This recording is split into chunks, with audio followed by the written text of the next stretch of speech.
Welcome to the Civic Patriot. I'm your host, Thomas Day.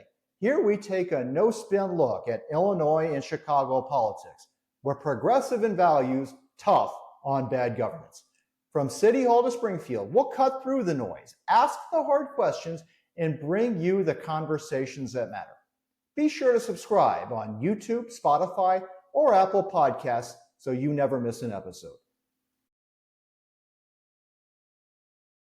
Hello, I am your host of the Civic Patriot, Thomas Day. We are here with our very first episode of the Civic Patriot with my friend, Chair of Illinois Veterans for Change, Jesse Rojo, and our first guest, Alderman Gil Villegas. Alderman Villegas has represented the 36th Ward for several terms now. After some redistricting, he is also a Marine veteran. And critically, we're going to get into this a little bit later, the chair of the City of Chicago's Economic Development Committee.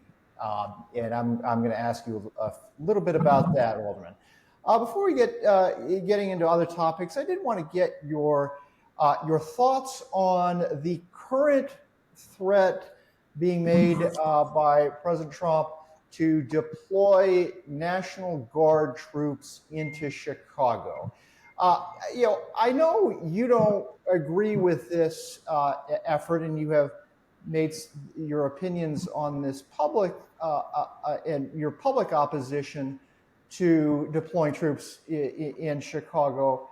But look, we are still, in spite of some a notable decrease in gun violence in Chicago over the past year, we're still 3 times the gun violence rate on a per capita basis as we see in New York. If deploying National Guard troops into Chicago isn't the solution, what do you think is? Yeah. Well, first of all, thank you for having me on the inaugural show here. An honor to be with my fellow veterans to talk about the city, the state, the country. And so, Thomas, I'll just say this. Look, I'm not opposed to getting federal resources from the federal government. However, I'd like it in the form of additional ATF, DEA, Department of Justice, so we can go to having those resources focused on illegal guns, illegal drugs, and then also taking out gangs and cartels. That's been the issue, is that deploying, a National Guard to the city of Chicago is against the law. The Constitution doesn't allow it. Posse Comitatus Act doesn't allow the National Guard the ability to enforce local laws. And so what you'll have guardsmen and women being taken away from their daily lives, deployed to a city, and in essence just standing around doing nothing. And so I think it's a waste of resources there. Listen, in LA, the president deployed National Guards as well as Marines. It cost north of $130 million. $130 million to City of Chicago would allow us the ability to hire 2,100 rookie police officers for a year. So I'm more interested in that approach versus this whole show that's going on around the National Guard. I would also mention that since the deployment to LA, that the president's team has found out that it costs a lot of money. And as a result of that, they're being deployed to the city of Chicago or to any other city for periods of 29 days. Why 29 days? Because on the 30th day, you got to pay health care and benefits. And so here you are deploying men and women, and then don't even have the audacity to give them health care and benefits while they're being taken away from their everyday lives. And again, it's just a show. Listen, you want to send federal resources? Listen, I'll sign up. DOJ, ATF, DEA is what we need. We have seen some decreases down in crime. However, I always say, tell that mom or parent whose child got shot over Memorial Day weekend or Labor Day weekend that the crime is down. So we've got to figure out from a strategic approach on how to partner in getting to correct federal assets, not just bringing in a National Guard and just having them stand around. You saw in D.C. they were so busy that they were picking up trash around the lawn. And again, let's not waste precious resources. We have a plan here, and we would love to see those millions of dollars being diverted from National Guard's troops to actually assisting us in hiring some additional police officers. I think that's really well said, and I especially like the way we put it, because let's be clear, crime statistics may say something. We should celebrate the fact that statistics are showing crime is going down. But at the end of the day, the issue, at least in my mind, when it comes to crime, is not about statistics. It's about emotions. It's about people, single mothers, young children, not feeling safe. And, as somebody who grew up in that type of community where you don't always feel safe, it is hard to hear statistics and believe them when you don't feel safe. So I appreciate that approach of, it's not that we don't need to address crime. We do. But we have to be strategic. And deploying the National Guard simply is not. I mean, it's cool that we can get them to pick up trash. I'm not opposed to that, but it is not strategic. It is a waste of resources. It is inefficient financially. It's just not what we need. Talk me through the politics of this all. I'm white, y'all aren't. And you have seen the polls on this, I'm sure. I feel like, when we go gung-ho against federal troops in the streets of Chicago to deal with the alarming gun violence rates in Chicago, still alarming violence rates in Chicago, white elite public opinion is not necessarily in step with communities of color. I feel like we're getting into a Latinx situation here, where people who look like me are not necessarily keeping our fingers to the pulse of minority communities. What do you say, Alder?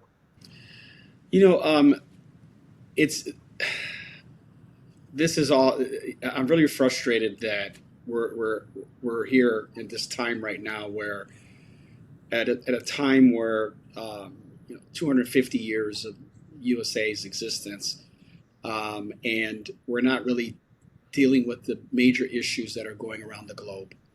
And what we're done here is allowed this current presidential administration to cause this division here in the United States, where you have the president campaigned on going after violent criminals that were here illegally.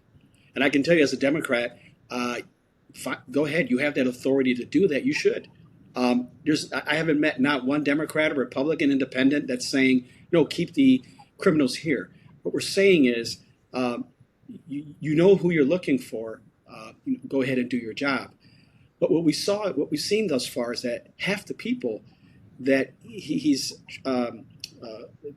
ICE has gone after and arrested have never had any type of criminal interaction, or they've never had any interaction with public safety, with the police. They have not committed any crimes. And if you want to say that they're here illegally is committing a crime, listen, we had temporary protective status that was taken away from this president, which automatically puts you in a status of not being protective anymore. And so then you would be, quote unquote, illegal.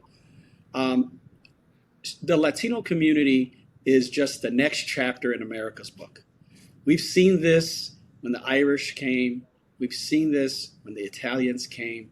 We've seen this when a lot more other immigrants have come.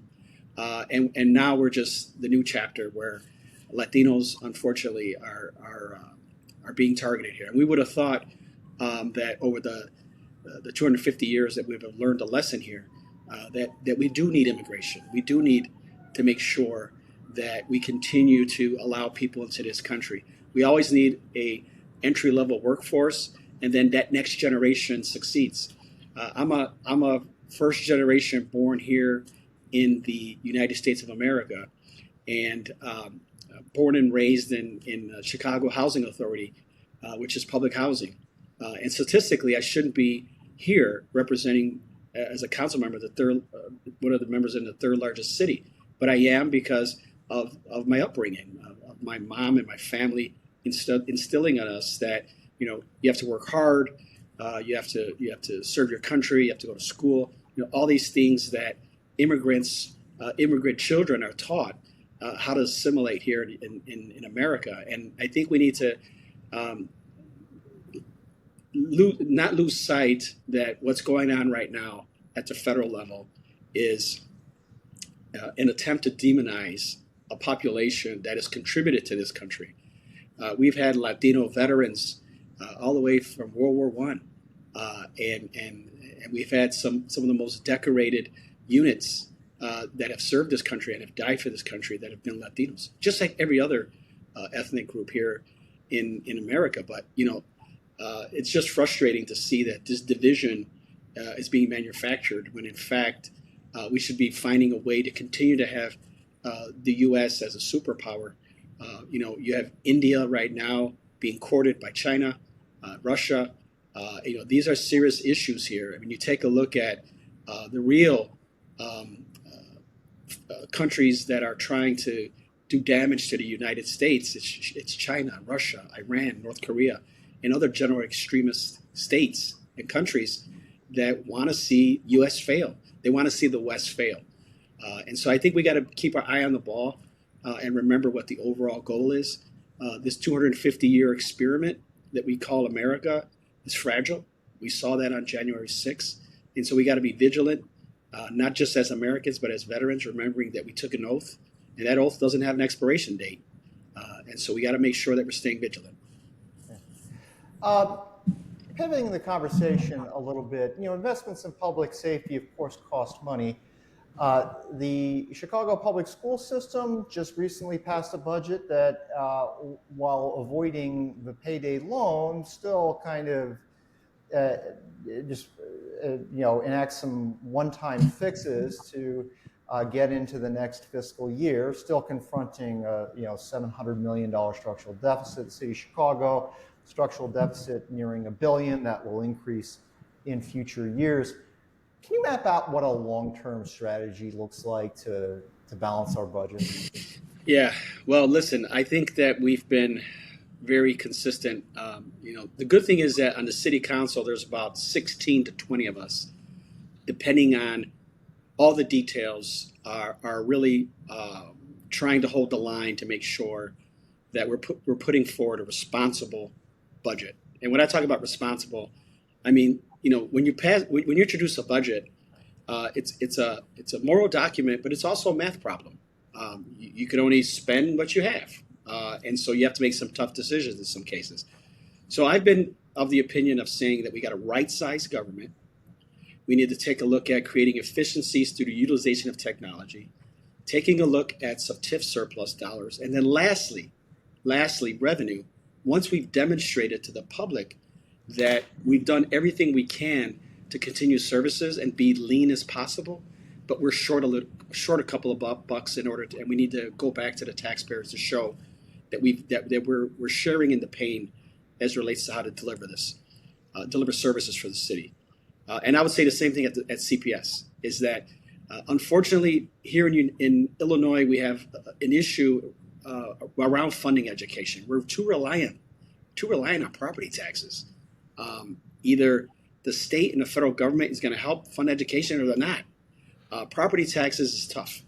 And 52% of the property tax bill goes to CPS. And so as property taxes rise, CPS gets additional money. But we're also not being realistic around what's occurring at CPS.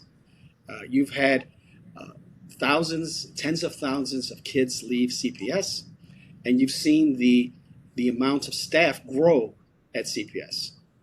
And so we got to figure out, again, what's the correct balance. We've seen staff both in the city of Chicago's government as well as CPS's budget grow with CRP and ARPA money, and those positions were temporary. But now they're trying to keep these positions. And so if you don't have the money, then that's where you get these deficits and you get these budget shortfalls. So we got to have some real tough decisions about what we're going to do to make these investments. Now, listen, I've been of the opinion, I chair the Economic Capital and Technology Development Committee. And from a technology standpoint, I've been a huge proponent around putting forward solutions that are tech-centered and how we deliver services. Government, we don't manufacture or sell widgets. We provide a service. And so in this day and age where you can order a cheeseburger online, know when it's being made, know who's going to pick it up, know when it's dropped off, take a photo that's in front of your house. You mean to tell me that we can't incorporate that type of service into city government in order to create efficiencies? And may not be the cost-saving efficiency, but more predictability around when services are going to get done, when developers can put shovels in the ground, and really changing the way that we do business here in the city of Chicago. And then just using technology to create efficiencies, whether it's going to the cloud for the cameras for police officers, or taking a look at time and attendance, where we can use AI models to figure out how much staff we're going to need and allow AI to predict how the workforce is going to produce what it is that we're trying to produce. And listen, we're going to be the quantum capital of the world. We're going to be the quantum capital of the world. Why isn't Chicago taking a look at using quantum AI in order to take a look at delivering services or giving us ideas around how to create revenue, allowing this super, super smart computer to come up with some ideas that maybe we haven't thought of yet? But again, it's about thinking outside the box. I know that's a term people use, but I'm really serious about we've got to reimagine how we're delivering government because we're limited in the amount of revenue that we have. Now, revenue is always part of a budget. It just is. Cost of labor, cost of services, cost of goods all go up every year. So we got to figure out how to manage it. But the first response to the budget should not be revenue. It should be about how do we tighten our belt first and then demonstrate to the public what we've done and then say, hey, but we're short. These are some of the liabilities we have, whether it's pension liabilities, whether it's the increase in workforce. Those are the things we have to have. We have to have candid conversations with the taxpayers who are ultimately the investors in government. And Alderman, how do you think we can... Apologies there, Tom. Didn't mean to interrupt, but how do you think we can improve on that message? How do you think we can really increase the faith people have in government? Because I don't think I'm in the minority that when I hear the word efficiency, when we're talking, about government and politics, I get excited because I don't think government is very efficient. And I don't think I'm in the minority there because of two pretty big examples. Back in 2020 with the fair tax, I worked a lot on that campaign, doing a lot of phone calls with volunteers. And I wouldn't really ever hear about, oh no, I don't want a progressive tax. I would simply hear, oh no, I don't trust what government will do with that money. I don't trust Springfield. And then we saw with the Department of Government Efficiency, where it initially actually had some pretty good polling. Now, obviously, it turned out to be yet another lie, yet another distraction, not efficient in any way. But that idea of government efficiency is one that really does capture the imagination of a lot of folks. And yet it's not something I feel personally is being messaged very well by our party. How do you believe we can improve on that? Well, we just need to do it and stop talking about it. Listen, the reality is that I've put forward ideas around tech. And listen, my background's not in tech. I'm trying to be as dangerous as possible with tech, with my knowledge like a consultant. I mean, I'm not looking to code, but I am listening to the experts. And what we need to do is take a look at creating some requests for information, which are also called RFIs, and asking the IT sector, the IT ecosystem, hey, here's a problem. How would you guys solve it? How would you solve this problem utilizing tech in order to create the efficiency? And I can tell you the two examples that I've had with time and attendance that would save the city $40 million a year in perpetuity. That going to the cloud for the body cameras for CPD would save $50 million a year for 5 years, which would be $250 million over 5 years. We're talking about serious dollars. Now, these are tech companies that have just walked around the vehicle. We haven't even allowed them to look under the hood. Can you imagine if we said, hey, this is what government does. These are the departments that do it. This is how we have to do it according to our collective bargaining agreements. How would you incorporate tech into making it more efficient, allowing constituents the ability to interact with government quicker, get their issues solved quicker, allowing businesses that wanted to invest in Chicago, creating that predictability, which creates certainty around how projects can get funded. I mean, can you imagine if we allowed tech at the forefront around creating what the efficiency or how the delivery of the services is going to be done? I say again, we don't manufacture or sell widgets. We provide a service, and people have to use city government. We should make it as easy as possible. And a lot more efficient for people and businesses to use, and that will ultimately get these investments. And then at the same time, we'll get that faith, the good faith from constituents that say, okay, hey, you know what? If I want to get something done, there's an app or a program that's there that can help me solve for this issue. There's so many opportunities out there, but unfortunately, what we're seeing here is that there's been a lot of risk-averse actions being taken by government. I remember I've been on this committee for 10 years. I've been the chairman for 6. And during that time, I remember when I first started, I said, well, tech is in the name of our committee. Like, what are we doing around tech? And the IT department during Mayor Emanuel's administration, the IT person is like, well, you're getting your emails, right? I'm like, yeah, but that's not tech. That's one small component. I'm talking about like, how cool would it be if a constituent had the ability to take a photo of a pothole, send it in, have the ability to speak to the person, the department that's going to be ultimately responsible for completing the job, and then having that person who completes the job take a photo back saying, hey, Mrs. Jones, here's the pothole that you reported. Here it is, completed. Thank you for your time. I mean, that's what we have, that ability now. We're just not taking advantage of it. Those type of interactions with government would produce the faith that's needed. So Congressman Mike Quigley called it the dirty little secret of City Hall, talking about pensions. Next week, we're going to have Forrest Claypool, former CEO of CPS, on. He has argued that we need to revisit Tier 1 pension reform. As you know, during Governor Quinn's administration, the state passed a law allowing for pension reform. Yes, reduction of Tier 1 pensions, but maintaining defined benefit with some caps as far as pensionable income. Yes, some caps on cost of living adjustments, but allowing for the sustainment, long-term sustainment of Tier 1 pensions that existed at the time. That was, of course, struck down by the Illinois Supreme Court, fair enough.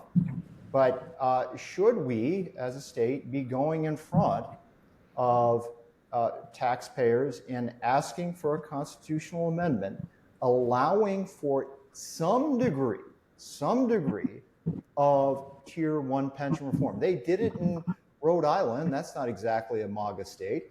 Why can't we do it here? And why is every single dollar of Tier 1 pensions to include UIC professors making $500,000 defined benefit dollars in their pension each and every single year, 140,000 retired public sector employees earning $100,000 each and every single year on state of Illinois public sector pensions? Why are every single dollar of those pensions prioritized over investments in public safety and public education, or at least stabilizing our deficits? Yeah, so you're correct. Governor Quinn, I think in 2010, 2011, tried to make that adjustment. The General Assembly made some adjustments. Ultimately, it was struck down by the U.S. I'm sorry, strike that, not the U.S., the Illinois Supreme Court. I'm of the opinion that, listen, the men and women that contributed to those pensions did so and thought that government was going to do their part. And what we saw back in the 90s is that pensions were at levels of 90, 95%, in some cases 103% funded, that someone had this great idea of going down to Springfield and asking for a pension holiday, saying we're not going to make the investment this time because our pensions are at a level that we feel is sustainable. And they did that the next time, and they did the next time. And so what happens is, just like at your house, when you have a credit card, if you have a credit card and you don't make a monthly payment, it doubles. That minimum monthly payment doubles the next time, and then you're playing catch up. And so what we're seeing here is exactly that. The men and women that contributed to their pension did their part. Unfortunately, the members of the General Assembly did not do their part in making sure they were being disciplined around disciplined around making the necessary investments, so that way they would make the employees' investment whole. The issue we have right now with pensions in Chicago is that the General Assembly has put forward an unfunded mandate to the tune of billions of dollars by saying that we need to get to a certain level by 2055 and 2057. Our pensions, four of our pensions counts. And I've talked to the CFO here saying that, look, that's putting a lot of pressure as we're trying to climb a ramp in order to get to the actual payment amounts. A lot of those funds are coming out of a corporate fund. And so I've expressed that, hey, we should go down to Springfield and talk about how can we extend that date out a few years, but commit to making the actual payment amount, so that we were not playing this game of, hey, we got extra money now, let's go ahead and spend it in something else. We've got to be disciplined around the liability that we have and the payments that we're going to make, so that way we can get to the level that's required under state law, and making sure that the men and women who did their part, who served this city, served the state, they're not being shortchanged, because they had no decision. They had no decision in the actions that took place when the General Assembly decided that they would allow the city to take pension holidays, or allow the state itself to take pension holidays.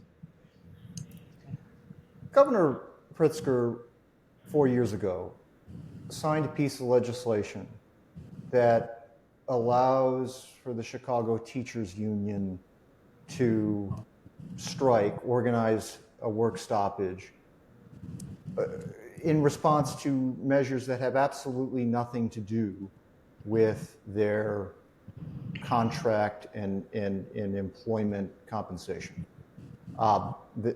Stacey Davis Gates, as a consequence of that piece of legislation, is now empowered to call a work stoppage that would impact hundreds of thousands of Chicago families at an instant for any reason she wants.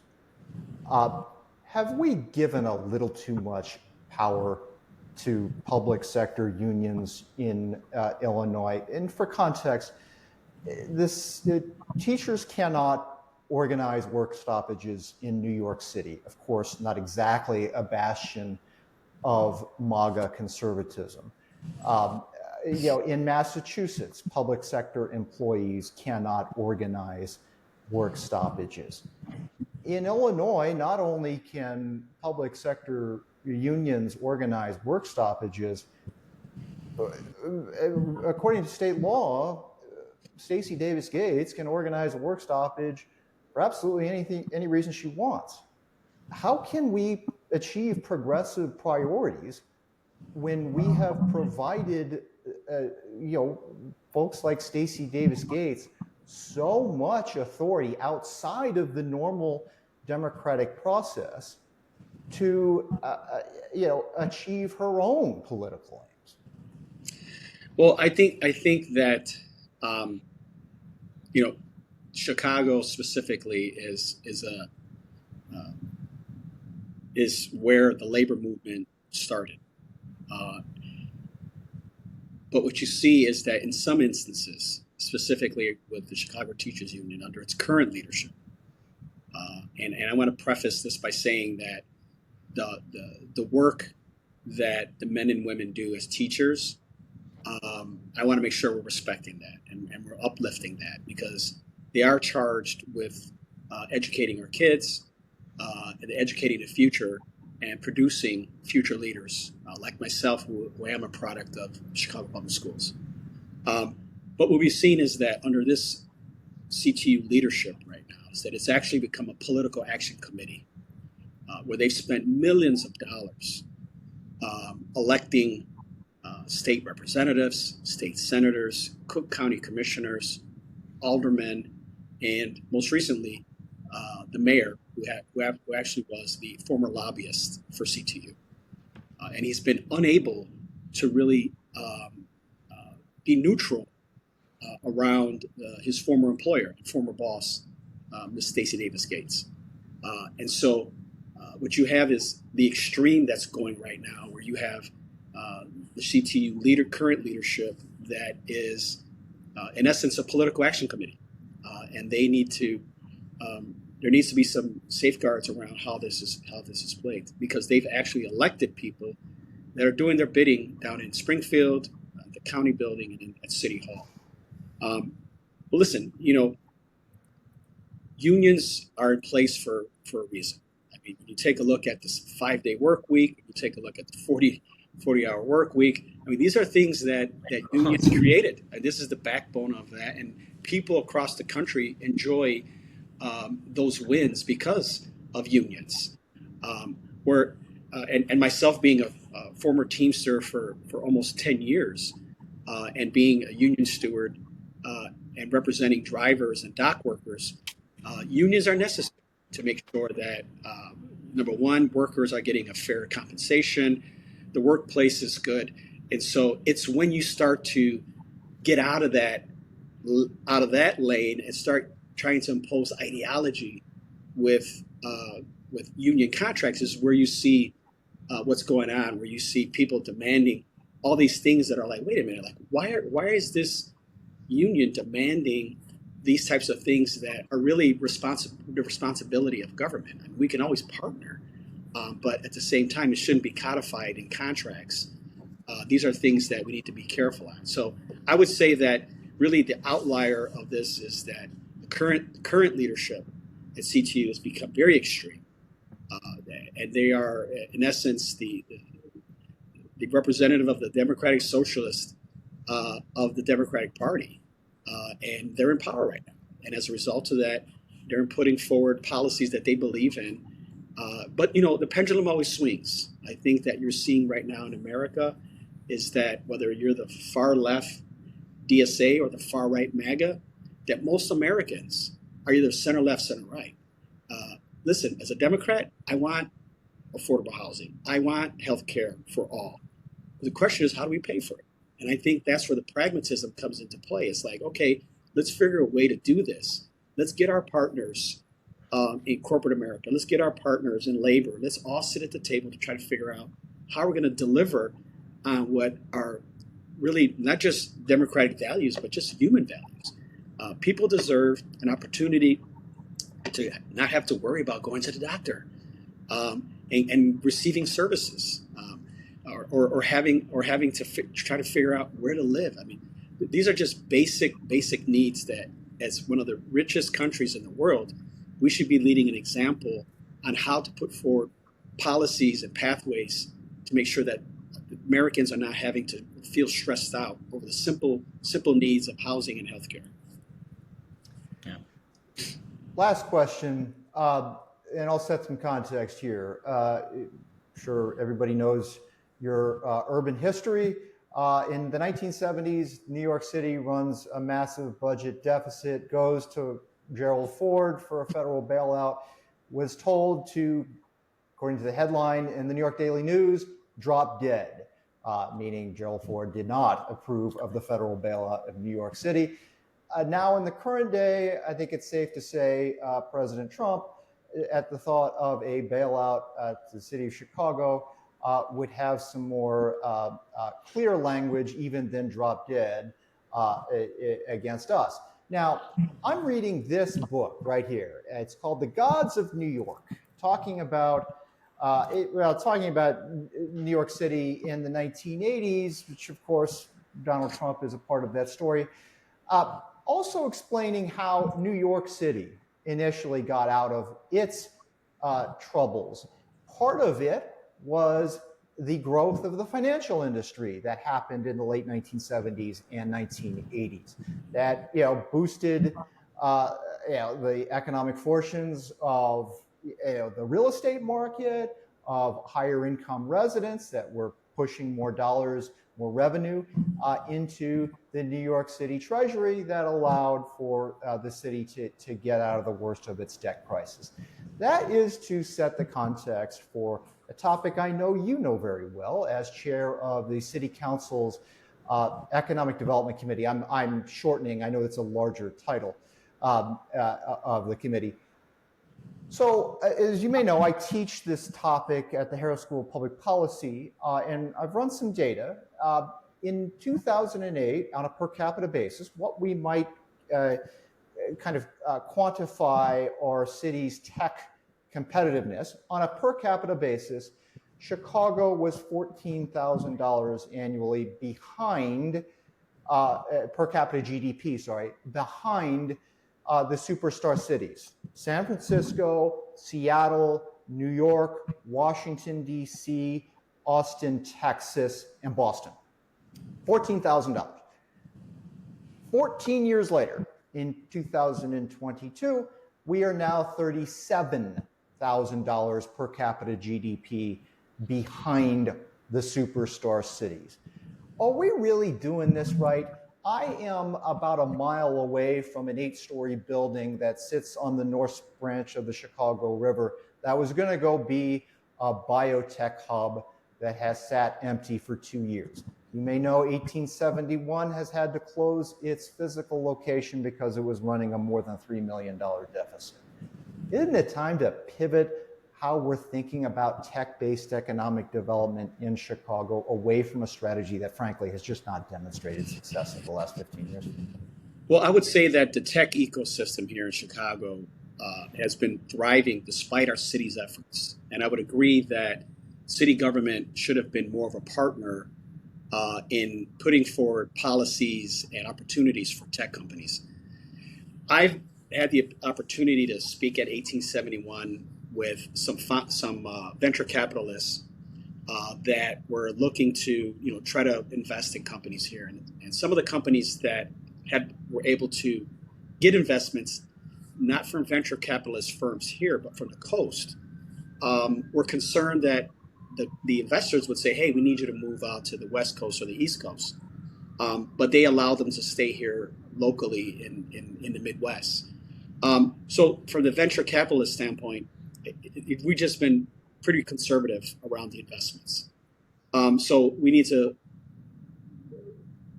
allow government to really plant a flag on we're going to be a leader in something. And I really appreciate the fact that Governor Pritzker has really doubled, tripled down on quantum. And I can tell you that it's working.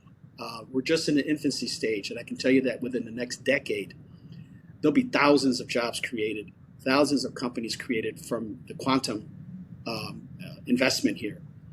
So I'm really, really excited to do that. From the city of Chicago standpoint, you see right across from City Hall, Google being in their second headquarter here. Fulton Market's on fire with tech firms, blockchain. Chicago has always historically been a leader in the financial world, and I'm wondering, why aren't we killing it with fintech? All these hospitals and medical centers that we have here in Illinois, and being a leader in the Midwest, why aren't we really planting a flag saying we're a life science tech company hub here in Chicago? And the one thing that we have going for us, let's say one of many things we have going for us, is our affordability. All those cities you named, San Francisco, New York, Boston, Washington, D.C. are very pricey. Austin, Texas would be the outlier where it's a little bit similar in affordability with us. But they've been very strategic in really putting forward opportunities that allow the tech firms to create platforms. And what I mean by platforms, I mean we're going to be a leader in this. Recently, Miami Mayor Suarez said we're going to be the crypto capital of the country. And as a result of that, he's had hundreds of crypto companies, blockchain companies moved out to Miami. Just recently, Citadel's there as well. And so there's a bunch of things going on, but he's planted his flag saying we're going to be a leader in this.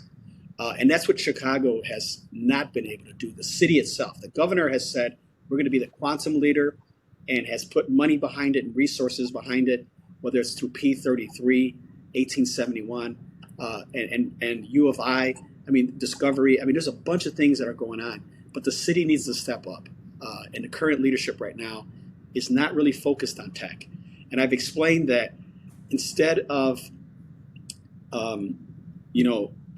just winging it with tech, we should have a tech czar that's within the mayor's office that's going to be really helping and partnering with the tech companies here in Chicago and recruiting tech companies here to Chicago because of the affordability component.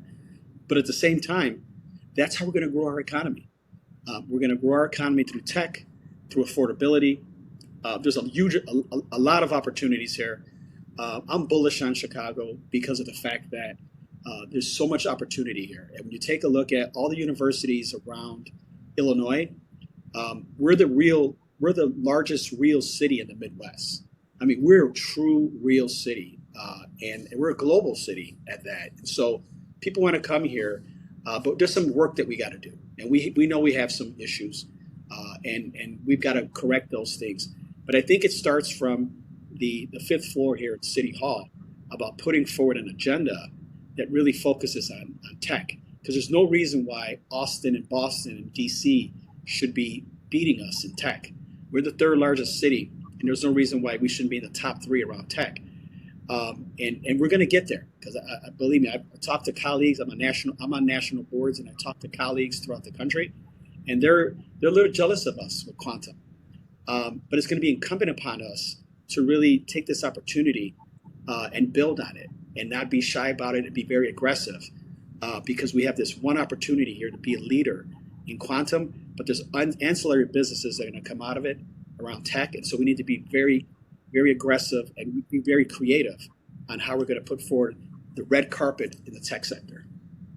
Alderman, how do you respond, though, to those who might be concerned when they hear this language about wanting to be a tech leader, wanting to support businesses and stuff, and are frankly hearing just, oh, we're just going to get in bed with corporations. Oh, we're just going to continue the same economy that we've had for far too long? Because as somebody who's a little younger, I mean, I've heard these things growing up, oh, we've got to, invest in business. And then I've seen the result being that thousands of jobs are created, but they're not good jobs. They're not the type of jobs that sustain a person. They're not the type of jobs that allow somebody to be able to raise a family. So yeah. So here, and on tech, this is a sector that allows just that, because this is a sector that doesn't require a 4-year degree. It doesn't require a 4-year degree. You have companies right now on the south side of the city that are taking a look at onshoring call centers that are taking jobs away from India, where a lot of these tech assistant positions are created. They're bringing them onshore here, and we're partnering with city colleges. We're partnering with other not-for-profit organizations to develop people. Listen, there's 500 apprentices right now working at the Exchange, which is a tech-centered company that's doing onshore call centers, and some of the people that applied for these positions, they were making $15,000 to $25,000. They're now making $70,000 a year, and these are people that are from the community that don't have degrees, but are leveraging the opportunity with this new experience and new education in tech, and they're taking advantage of it. And we need to do more of that. Now, when I talk about tech, anytime I'm talking with the larger corporations, I'm making sure that they're partnering with CPS and city colleges, because to your point, I want to make sure that they're putting some skin in the game, not in the form of rebates or money back to us, but into our workforce. So that way these folks can have an opportunity to engage in this new economy, and have the ability to live in their same communities. Because what we don't want to do is bring in these companies, and then everyone's flying into Chicago to live here, but we're leaving the people that have truly been the backbone of this city, and we're leaving them out. We got to bring them in, and that's why I've been very strategic in making sure that when companies talk to me, I'm like, well, what are you doing with city colleges? Because if these jobs don't require a degree, a 4-year degree, maybe there's a program that could be created with city colleges, and we have a great pipeline, because city colleges is affordable. Matter of fact, it's free if you have a 3.0 GPS from CPS, and so you have the ability to get educated specifically on a sector, and then have the ability to create a living wage job that will ultimately allow you a pathway to the middle class. Alderman Gil Villegas, thank you so much for your time. Thank you. I appreciate it. Thanks for listening to the Civic Patriot. If you like today's episode, make sure you hit that subscribe button on YouTube, Spotify, or Apple Podcasts. Until next time, I'm Thomas Day.